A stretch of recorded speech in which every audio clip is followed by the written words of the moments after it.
Here I am going to show you how to find weekdays and weekends in Excel sheet. The formula for weekdays is equals workday.intl B5 1 0 0 0 1 1 0 0.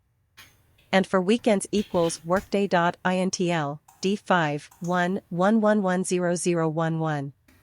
Thanks you for watching. If you like the video, please like, share, and subscribe.